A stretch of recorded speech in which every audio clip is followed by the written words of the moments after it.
حضور کی اس امت میں جو پاک سیدہ کا سٹیٹس ہے وہ بالکل وہی سٹیٹس ہے جو اس امت میں تاجدار کائنات کا ہے. اس کی سب سے بڑی دلیل یہ ہے کہ جو صحیح بخاری میں، صحیح مسلم میں، ترمذی میں، بلکہ میرے پاس وقت نہیں ہے، آپ کو پتہ ہے، جو لوگ مجھے سنتے ہیں ان کو پتہ ہے کہ حوالہ جات کی کمی نہیں ہے. جو آقا علیہ الصلوۃ والسلام نے فرمایا نا کہ فاطمہ تو بدعۃ منی، فاطمہ میرا ٹکڑا ہے. یہ جو جملہ ہے نا آقا علیہ الصلوۃ والسلام پر، اس پہ غور کریں. یعنی حضور علیہ السلام کل ہیں، پاک سیدہ اس کل کا جز ہیں. قرآن مجید فرقان حمید کی 114 صورتیں ہیں نا، اگر ایک ایک سورہ کو بندہ الگ کرے، آپ کو میں سورہ کوثر پکڑا دوں، کسی کو سورہ بقرہ، کسی کو انفال، کسی کو احزاب، کسی کو ناس، کسی کو فیل، تو وہ قرآن کے الگ الگ جز ہیں. ایسا ہی یعنی کہ سورہ کوثر دیکھیں، قرآن کا جز ہے نا، کل قرآن تو نہیں ہے نا. اگر میں کسی کو کہوں کہ بھائی یہ سورہ کوثر ہے، اس کو زمین پہ رکھ دو، تو وہ آگے سے کہیں گے بھائی یہ کیسی بات کر دی آپ نے، یہ تو قرآن کا ٹکڑا ہے. میں کہوں گا بھائی قرآن کا ٹکڑا اور جز ہی ہے، کل قرآن تو نہیں ہے نا. وہ کہیں گے جس طرح کل کی تعظیم اور توقیر ہے، اس کے آداب ہیں، اسی طرح جز کے ہیں. تو میں یہ کہنا چاہتا ہوں کہ جس طرح کل سبحان اللہ پاک مصطفیٰ کی تعظیم اور توقیر ہے، اسی طرح پاک سیدہ جو کہ حضور کا بدع ہے، حضور کا جز ہیں، ٹکڑا ہیں، بالکل اسی طرح تعظیم ہوگی. اس کی سب سے بڑی میں دلیل دیتا ہوں، شاید ہی تحدیث نعمت کے طور پہ کہہ رہا ہوں کہ یہ کسی نے یہ آپ کے پروگرامز میں کوئی یہ بات کی ہو.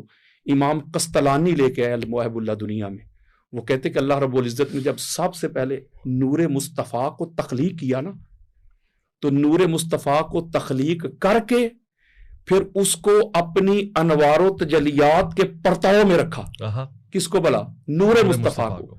اس نور پہ اللہ رب العزت نے اپنی رحمت کا رنگ چڑھایا، اپنے ذاتی اوصاف، اپنی ذاتی صفات کا رنگ چڑھایا. یعنی صفات مصطفیٰ کے رنگ اترتے گئے، صفات الہیہ کے رنگ چڑھتے گئے. اپنے فضل، کرم، شان رحیمیت، کریمیت، سارے رنگ چڑھائے، اور ہزارہ سال تک، پتہ نہیں وہ سال کون سے تھے، نظام شمسی والا سال تو نہیں تھا، پتہ نہیں وہ سال کون سے تھے. امام قسطلانی لکھتے ہیں کہ سال ہا سال تک وہ رنگ چڑھاتا گیا، اپنی انوار و تجلیات کے پرتاؤ ڈالتا گیا.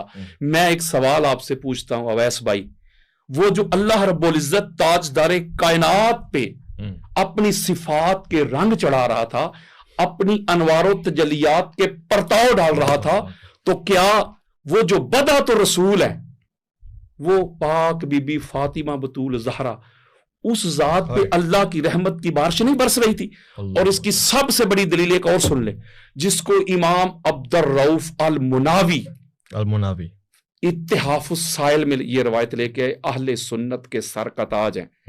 آقا علیہ الصلوۃ والسلام نے فرمایا، حدیث آپ نے سنی ہوگی، قال رسول اللہ صلی اللہ علیہ وآلہ وسلم ان فاطمہ تو ام ابیہا.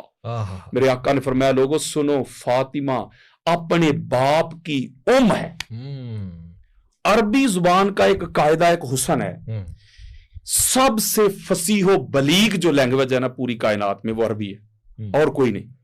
عربی کا قاعدہ ایک حسن یہ ہے کہ اس کا روٹ ورڈ ہوتا ہے جس سے الفاظ جنم لیتے ہیں.